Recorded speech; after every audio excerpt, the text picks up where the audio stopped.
Saudara-saudari yang terkasih, umat Katolik mendasarkan iman mereka pada kitab suci. Kitab suci umat Katolik terdiri dari 72 kitab. 45 kitab Perjanjian Lama dan 27 kitab Perjanjian Baru.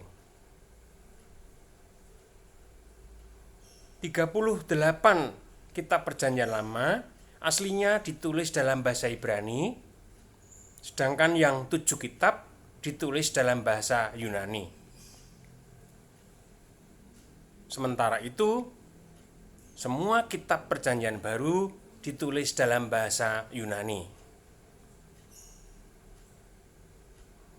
Kitab Perjanjian Lama disusun oleh berbagai kelompok, sekurang-kurangnya 4 kelompok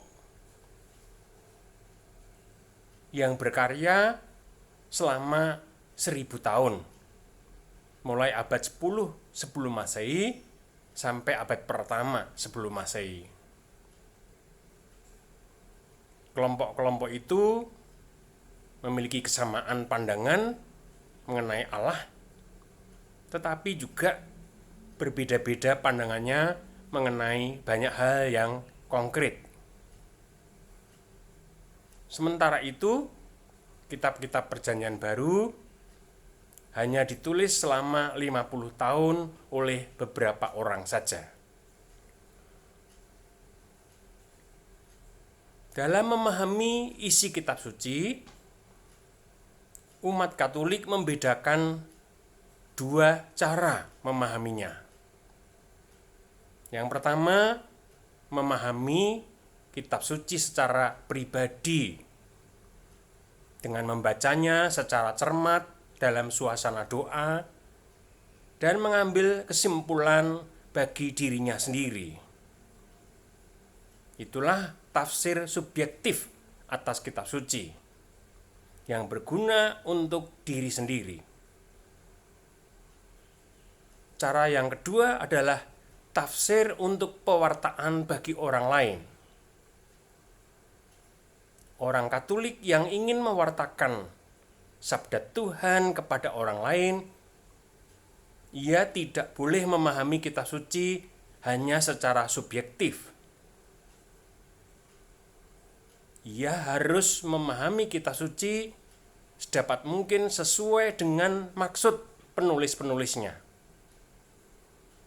Untuk itu, ia perlu membaca buku-buku pengantar dan tafsir kitab suci. Karena itu, para imam Katolik belajar selama 6 tahun setelah SMA, supaya mereka memahami dengan baik kitab suci dan pesannya bagi umat. Sementara itu, guru-guru agama Katolik yang resmi, terutama yang mengajar di sekolah-sekolah, harus belajar sekurang-kurangnya 4 tahun sampai mencapai sarjana strata 1. Sehingga apa yang mereka wartakan merupakan pemahaman yang lebih objektif atas pesan kitab suci.